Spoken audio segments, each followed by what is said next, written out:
Now, for many Indians, going abroad for a well-paying job, India's middle class, once thriving, is now struggling with economic challenges that have. Hello दोस्तों, हमारा India दुनिया के सभी सभ्यताओं में सबसे advance माना जाता था। जब दुनिया में लोग ठीक से रहना भी नहीं जानते थे, हमारा देश सिंधु घाटी जैसी सभ्यताओं को विकसित कर चुका था। पर अब अगर हम देखें तो हमारे देश में बेसिक सुविधाएं जैसे एजुकेशन, हेल्थ केयर, जॉब्स बहुत मुश्किल से मिलते हैं।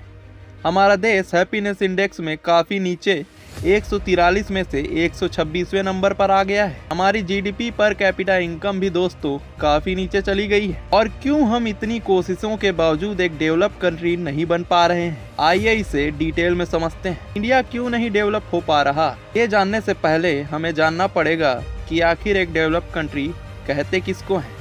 डेवलप्ड कंट्री उस कंट्री के लोगों को कैसी सुविधाएं मिल रही है उस पर डिपेंड करती है। डेवलप बनने के लिए ज़्यादा कोई हाई फाई चीज़ नहीं चाहिए दोस्तों, बस कुछ बेसिक सुविधाएं जैसे बेहतर education, better health care, better opportunities, यही सब चाहिए। दोस्तों, क्या कारण है कि ये बेहद ज़रूरी बेसिक चीज़ें भी हमें नहीं मिल पा रही है, चलिए जानते हैं। इसका सबसे पहला रीजन तो काफी हिस्टोरिक है। हमारे इतिहास में कई एम्परर्स ने भारत पर आक्रमण किया और यहाँ के लोगों को लूटा, यहाँ के रिसोर्सेस का एक्सप्लॉइटेशन किया। जब यहाँ ब्रिटिश रूल आया तो 200 सालों तक उन्होंने हमें लूटा, हमसे टैक्सेस लिए।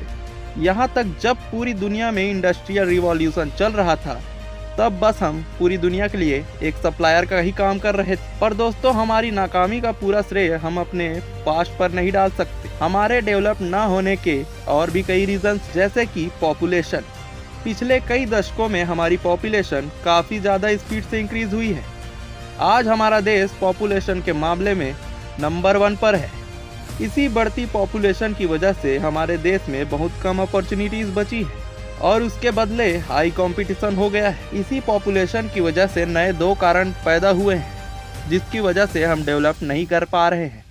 पहला कारण है अनएम्प्लॉयमेंट, जो कि 10% तक बढ़ चुका है, और दूसरा कारण है पुअर्टी। हमारे देश में 15 करोड़ लोग आज भी एक्सट्रीम पुअर्टी लाइन के नीचे हैं। लेकिन दोस्तों, इसके साथ हम सरकारों को भी नहीं छोड़ सकते, क्योंकि डेवलपमेंट में बहुत बड़ा हाथ इंफ्रास्ट्रक्चर का भी होता है। और हमारे देश का इंफ्रास्ट्रक्चर तो आप जानते ही हैं। दुबई जैसे कई शहर रेत में खड़े हो जा रहे हैं, लेकिन इंडिया जैसे देश में इतना ज़्यादा टैक्स देने के बावजूद हमारे हॉस्पिटल्स को देख लीजिए, हमारी यूनिवर्सिटीज़ को देख लीजिए, शहरों के स्लम एरियाज़ को देख लीजिए, दूर दूर तक डेवलपमेंट का नाम नज़र नहीं आएगा।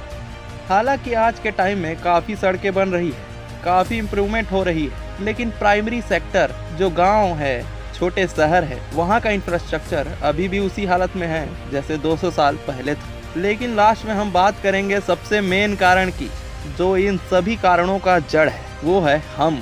कोई नेशन डेवलप नहीं है, इसका मतलब ये है कि वहाँ के लोग डेवलप नहीं हैं। हम यूथ अपना ज़्यादातर टाइम फालतू चीज़ों में वेस्ट कर रहे हैं। पढ़ाई करने या नई स्किल सीखने के बजाय हम रील्स देखना ज़्यादा पसंद करते हैं। हम कहते हैं नौकरी नहीं मिलती है, पर हम खुद स्किल डेवलप करने पर ध्यान नहीं देते।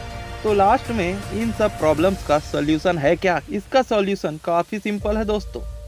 हमें खुद को सुधारना होगा, हमें खुद सीखना होगा, जिससे देश सीखेगा।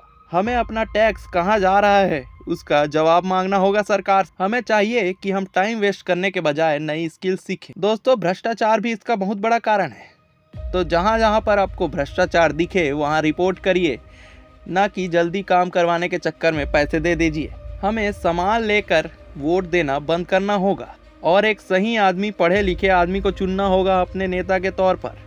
अगर कोई सही आदमी चुनाव में खड़ा ही नहीं हुआ है तो हमें खुद एक पॉलिटिशियन बनना होगा, ताकि हम देश को सुधार सकें। हम सरकार और 140 करोड़ लोग अगर ठान लें तो हम डेवलपमेंट क्या, पूरी दुनिया का सबसे बड़ा सुपर पावर भी बन सकते हैं दोस्तों। तो अगर आपको ये वीडियो पसंद आई, लास्ट में कहना चाह रहा हूँ, अगर आपको ये वीडियो पसंद आई तो वीडियो को लाइक करें, चैनल को सब्सक्राइब करें और अपने दोस्तों को भी शेयर करें, ताकि वो भी जागरूक हो पाएँ और हमारा देश एक दिन सुपर पावर बन पाए।